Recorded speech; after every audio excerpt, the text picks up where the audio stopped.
Hello everyone, welcome back. Micro economics में हमारा topic चल रहा है कंज्यूमर्स इक्विलिब्रियम। और कंज्यूमर इक्विलिब्रियम के प्रीवियस लेक्चर में जो हमारा फर्स्ट लेक्चर था उसमें हमने डिस्कस किया था अबाउट द बेसिक कंसेप्ट और introduction of consumer equilibrium. Consumer equilibrium का मीनिंग क्या, उसका कंसेप्ट एक्चुअली क्या होता है, फाइन।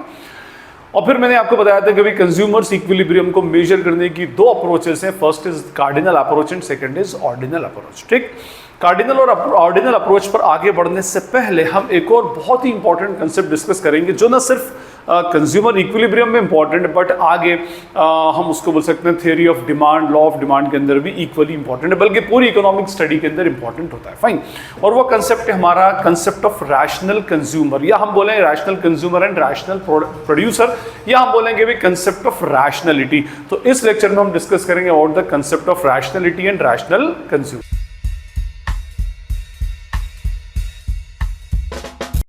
इंसान की जिंदगी का एक बहुत ही इंपॉर्टेंट एस्पेक्ट होता है decision making. Decision making means किसी चीज पर फैसला लेना है, किसी चीज पर फैसला करना, ठीक है। और आपने देखा होगा कि आपकी जिंदगी का एक बड़ा पार्ट जो है कुछ ना कुछ डिसीजंस लेते हुए बीतता है। मींस हर इंसान की जिंदगी का एक बड़ा पार्ट डिसीजन लेते हुए बीतता है और हम डेली बेसिस पर कुछ ना कुछ डिसीजंस एक्चुअली लेते हैं, फाइन। अब हम अगर इन डिसीजंस को दो पार्ट्स में क्लासिफाई करें तो हमारी लाइफ में दो तरह के हम डिसीजंस लेते हैं। एक होते हैं नॉन इकोनॉमिकल डिसीजंस और एक होते हैं economical decisions. Non economical decisions वो जिसमें मॉनेटरी इन्वॉल्वमेंट नहीं होता, कोई इकोनॉमिकल डिसीजन नहीं होते उसमें। जैसे आपको अपने रूम में चेयर कहाँ रखनी है, आपको अपने रूम में बेड कहाँ रखना है, कबर्ड कहाँ रखना है, that is non economical decision making, fine. और इकोनॉमिकल डिसीजन मेकिंग वो होते हैं जहां पर आपका कोई मॉनेटरी इन्वॉल्वमेंट होता है, ठीक है। नॉन इकोनॉमिक डिसीजन मेकिंग को तो आप रिवाइव कर सकते हो कि भाई मैंने यहां रखा, गलत हो जाएगा, तो आप उसको रिवाइव कर सकते हो। लेकिन इकोनॉमिकल डिसीजन मेकिंग में आपको बहुत ज्यादा प्रिकॉशंस लेने पड़ते हैं, क्योंकि यहां पर आपने एक बार अगर कोई रॉन्ग डिसीजन ले लिया तो फिर वो रिवाइव नहीं हो सकता। अपने आप में गलत डिसीजन आपको बहुत ज्यादा लॉस पहुंचा सकता है, फाइन। तो अगर हम बात करें इकोनॉमिकल डिसीजन मेकिंग में, देखिए इकोनॉमिकल डिसीजन मेकिंग आ गया मींस आपकी इकोनॉमिक्स आ गई, ठीक है। और इकोनॉमिक्स में एक इंसान दो टाइप के रोल प्ले कर सकता है। कोई भी अगर पर्सन होगा दो टाइप के रोल प्ले करेगा, या तो वो क्या होगा, कंज्यूमर होगा, या फिर वो अपने आप में क्या रहेगा, प्रोड्यूसर रहेगा, ठीक है। तो अगर कंज्यूमर है तो वो कंज्यूमर के पॉइंट ऑफ व्यू से डिसीजन लेगा, अगर वो प्रोड्यूसर है तो प्रोड्यूसर के पॉइंट ऑफ व्यू से डिसीजन लेगा। अच्छा, एक बात और याद रखिएगा, अगर हम बात कर रहे हैं डिसीजन की तो नेचुरली उस बंदे के सामने प्रॉब्लम ऑफ चॉइसेस होंगी। प्रॉब्लम ऑफ चॉइसेस मींस एक से ज्यादा ऑल्टरनेटिव होंगे, तभी तो उसने डिसीजन लेना है। अगर किसी बंदे के पास एक ही ऑल्टरनेटिव अवेलेबल होगा तो फिर वो डिसीजन मेकिंग की कंडीशन में नहीं होता कि भाई आपको कोई कहीं से अगर आपको कोई मेडिसिन लेकर आनी है और आपका जहां से आप मेडिसिन लेते हो, या कोई एक मार्केट के अंदर सिर्फ एक ही मेडिकल शॉप खुली है तो वहीं से आपको वो मेडिसिन लेना पड़ेगी, ठीक है। क्यों? क्योंकि अभी आपके पास कोई ऑल्टरनेटिव अवेलेबल नहीं है। तो मेडिसिन के एग्जाम्पल है, कोई और भी एग्जाम्पल अगर मैं दूं तो इसी तरह से वो होगा, कोई और ऑल्टरनेटिव अवेलेबल नहीं होगा। डिसीजन मेकिंग वहां पर स्टार्ट होती है जब आपके पास अलग अलग ऑल्टरनेटिव्स अवेलेबल हो। आप कंज्यूमर हैं, आप कोई प्रोडक्ट परचेस करने गए और आपके पास दो ऑल्टरनेटिव्स हैं या तीन ऑल्टरनेटिव्स हैं एक्स वाई जेड, तो अब आपने डिसीजन लेना है कि मैं एक्स को कंज्यूम करूं, वाई को कंज्यूम करूं या जेड को कंज्यूम करूं। मींस क्या आ गई आपके पास, प्रॉब्लम ऑफ चॉइस। तो इकोनॉमिक्स तो नाम ही प्रॉब्लम ऑफ चॉइस का, ठीक है।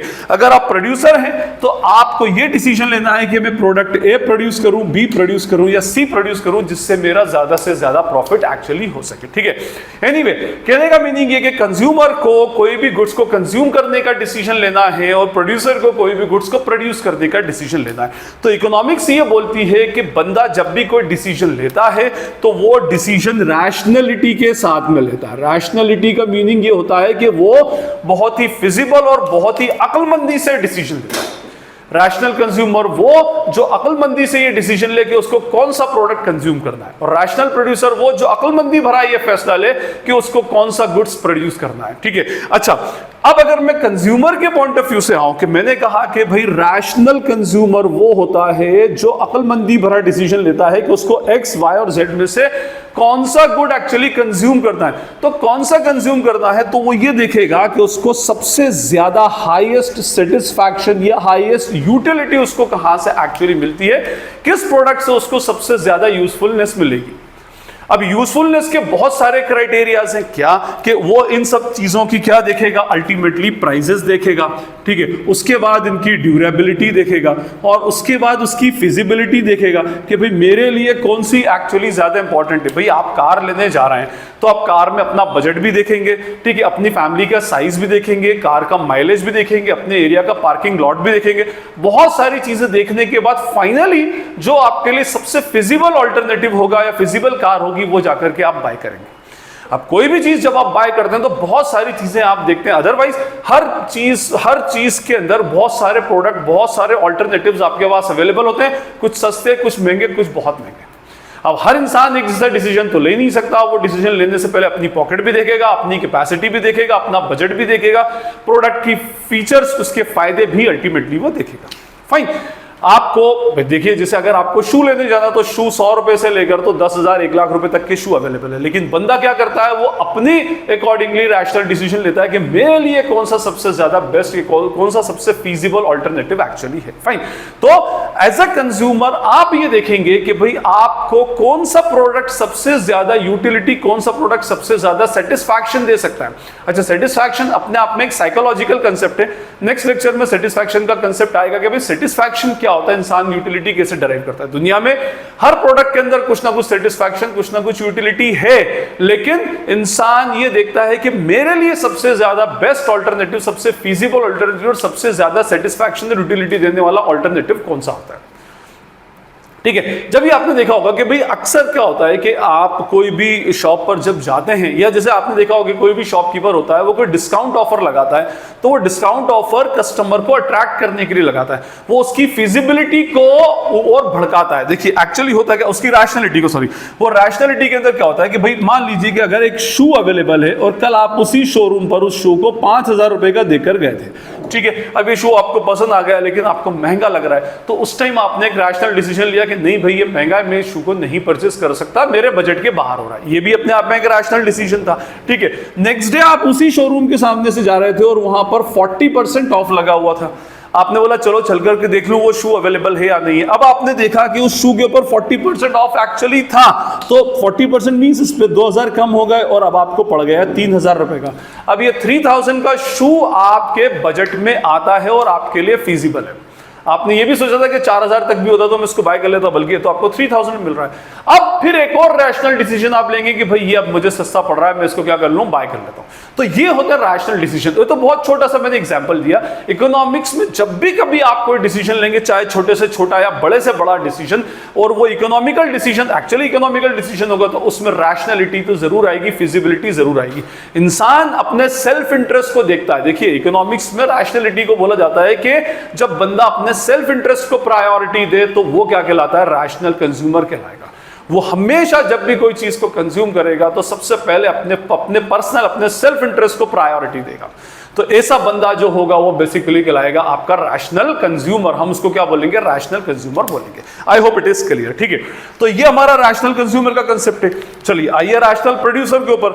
अगर रैशनल प्रोड्यूसर की हम बात करें तो भाई प्रोड्यूसर क्या करता है, इकोनॉमी में गुड्स एंड सर्विसेज को प्रोड्यूस करता है। जो भी गुड्स एंड सर्विसेज आपके पास हैं वो सब किसी न किसी प्रोड्यूसर ने प्रोड्यूस की, चाहे ये व्हाइट बोर्ड हो, चाहे ये मार्कर हो, चाहे ये कैमरा हो, हर चीज जो हो वो अल्टीमेटली किसी न किसी प्रोड्यूसर ने प्रोड्यूस की है। तो अब जब प्रोड्यूसर कोई चीज को प्रोड्यूस करता है तो उसके पास भी बहुत सारे ऑल्टरनेटिव्स होते हैं। जैसे मैंने अभी बताया ABC में से कौन सा प्रोडक्ट ज्यादा प्रोड्यूस करे, कौन सा कम प्रोड्यूस करे। नेचुरली 3 प्रोडक्ट है तो तीनों एक जैसी सेलिंग प्राइस के तो होंगे नहीं, तीनों एक जैसा प्रॉफिट तो देते नहीं होंगे, तीनों की एक जैसी कॉस्टिंग होगी नहीं, और तीनों के एक जैसे पोटेंशियल कस्टमर्स होंगे नहीं, तीनों की एक जैसी डिमांड नहीं होगी।